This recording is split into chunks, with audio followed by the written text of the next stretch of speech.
All right, and Am I going to look at you or whatever you're more comfortable with. I sort of find myself doing both, like looking back and forth. So, this is Jackie with In the Key of Change, and I'm here with Blacklist Royals at Austin South by Southwest Festival. The guys literally just got off the stage to come and talk to us. So tell us about your new album that's coming out in June, Die Young With Me. The new record is what would you say? I've made him speechless Yeah. already. I don't know if that's a good sign or a bad sign. intimidated? Our new record is coming out this June.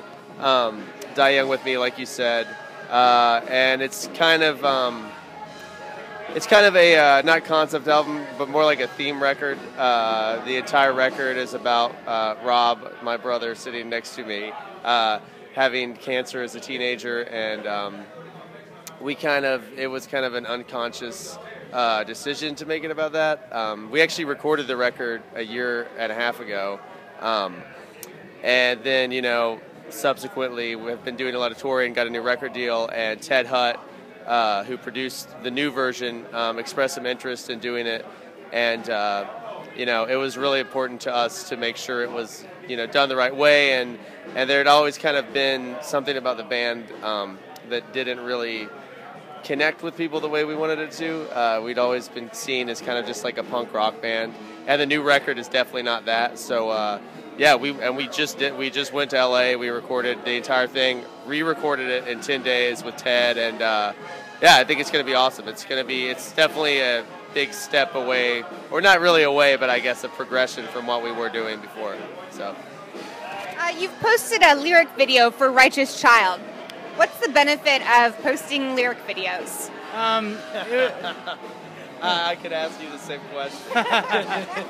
Well, actually, there was a lot of benefit for us. I mean, we've been touring a lot and released that single ourselves, and it was a cool way to get it out and get some press without actually doing a music video, and it actually got enough press that's how we got our new record deal. So it worked well. That's a good reason. Yeah, it's a pretty good reason. Vice put it up, and I think we got a lot of positive feedback and got people to pay attention to the lyrics more than just what other bullshit's going on. I think that's just like a thing people do now. I don't know.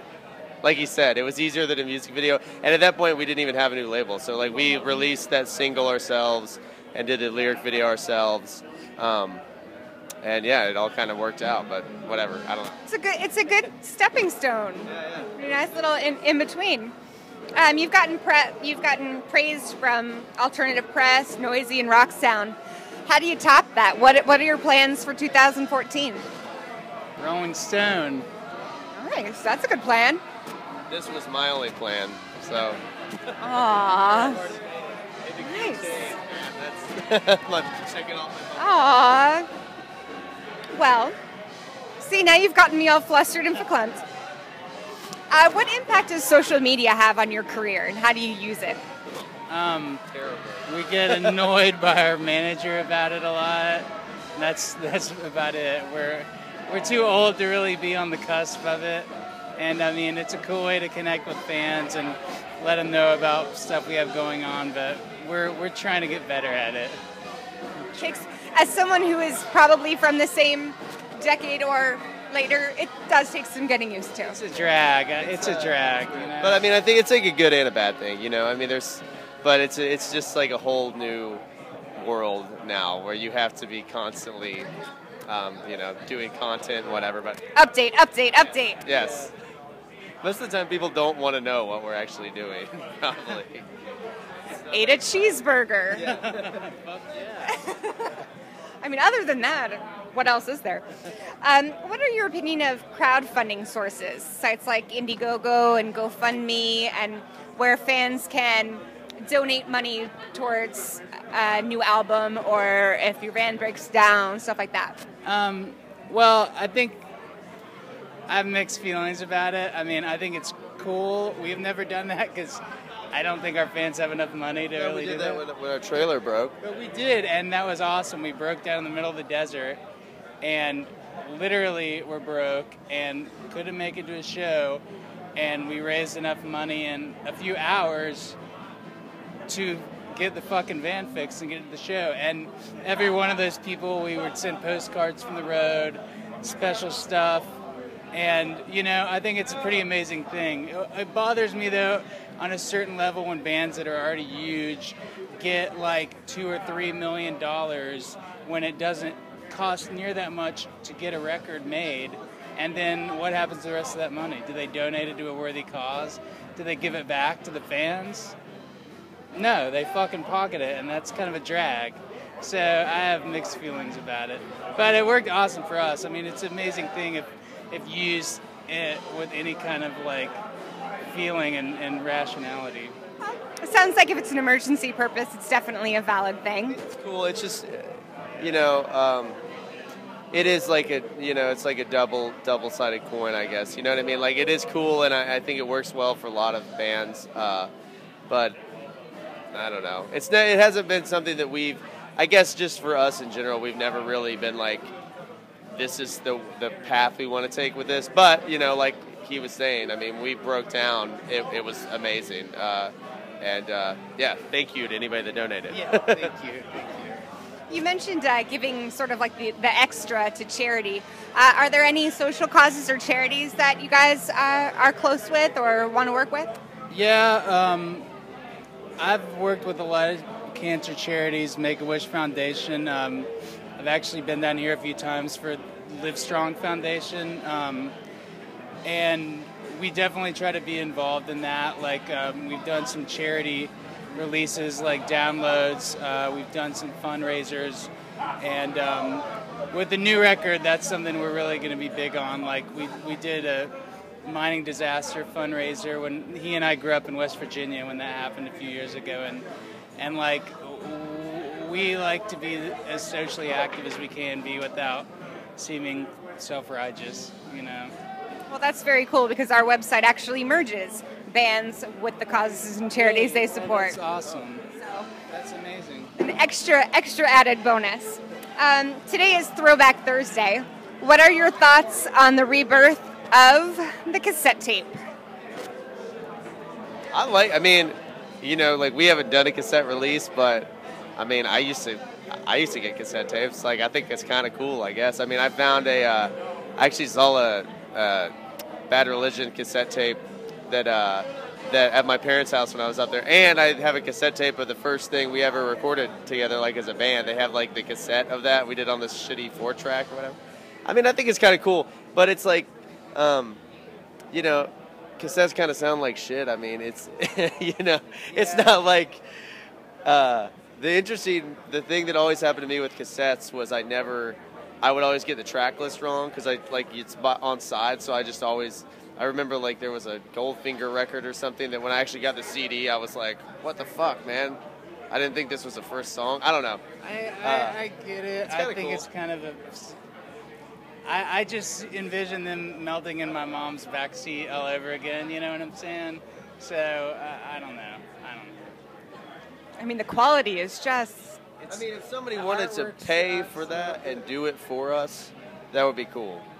But we're not gonna make cassettes. Like, I'm not gonna get any fucking cassettes pressed up. Yeah, I mean, vinyl is a different animal. But I mean, it's cool. Like I said, if somebody was like, "Hey, man, I'm gonna pay for these cassettes and give them to you," I'd be like, "Hell yeah!" Or get your song on the radio and then record to cassette your song from the radio, like we used to do growing up. We did used to do that as well, and that would be fucking cool. We'd actually kind of talked about, we'd like kicked around the idea because like I said, we re-recorded the record, so we have the original version that has different songs. We have all these demos and stuff. And we kind of kicked around the idea of maybe doing like a bonus thing where we put like the demos, like we just do it ourselves and put like a bunch of demos and stuff on a cassette and like having it be a bonus thing with the record or I don't know. So the word cassette has actually been brought up somewhat recently, but not in a mass production type way. Or whatever. There you go. So I see you've got a little bit of ink there and a little bit in here and here and here. And I'm sure, I'm going to assume, sorry, it's a stereotype, but I myself have some, so I'm allowed to, that you probably have a little bit more ink than just what I can see. Do you go to one artist, or do you like to sort of pick and choose as you travel? No. I kind of just go just whatever, man. I mean, I've never been super picky about my tattoos. I don't know, like, why. Like, I have some really good work, and I have some really terrible work. There's a place in Nashville, Custom Thrills Tattoo, I go to a lot, so you guys can hook me up if you watch this. I'm gonna send them the link to this shit. But they're awesome. And I've gotten some pretty good stuff in, like, Dallas and shit, but I don't have, like, a dude that I go to, you know? It's hard. I mean, it's hard to get good tattoos, and if you don't stay in one place forever, it's hard to find an artist. Yeah, it is. And I always try to, like, get the hook up. Like, that's what I want, is, like, the hook tattoo hook. But you gotta be a little wary of the bargain shopping and the tattoos. I could show you some. I could show you some of the worst tattoos you've ever seen in your life. I have our first record had icons, like there was like playing cards came with it. So when it came out, I got one of the icons tattooed on me. It sunk into my skin, bled for like I should have went to the hospital or something. But it's now like. It was like a key, and it looks like a spoon now. It's like white. It's fucked up looking, yeah. And we've met some people that have the same tattoo, but like a good version of it. And I'm always like, dude, I've got the same thing, but yours, you can tell what that is, and this is just like a fucking blob on my arm. So yeah, I don't know. That's it. Any plans to cover it up? No. No, because now I can say, look at my shitty tattoo. Yeah, I mean, it gives you character. As a general rule, I don't really. Trust people that don't. If you have a bunch of tattoos and they're all amazing, you're probably kind of an asshole. I mean, maybe. I mean, or rich, and then I want to be your friend so I can get the tattoo hookup. Being friends with rich people is great. Yeah. I wouldn't know, but okay. I don't really know either, but if there's any out there. So after South by, what's up next for Blacklist Royals? We got a music video. Probably we're gonna be shooting a new video for the first single of our record, and just setting up tours, man. I mean, we're like we love to play out, and you know, we spent most of last year on the road, and we didn't even have a record out. So I'm sure it's gonna be, all over the place. The plan is to do the U.S. this summer, and then go back to Europe in the fall. So. And hopefully Japan, which would be awesome, but I don't know. Get a tattoo in Japan. That would be awesome. Oh, shit. Stick and poke or whatever? Yeah. Come on. Like, if you're there, you've got to. I think that's only fair. Absolutely would, man. We were killing ourselves trying to get tattooed last time we were in Europe, and it was just, like, not working out. But, yeah, if I was in Japan, little geisha girl, Could borrow your outfit. Totally. He can pose for you in it. Just kidding. That's a fucking disturbing thought. Edit that out, please. Well, stay tuned for more from Blacklist Royals.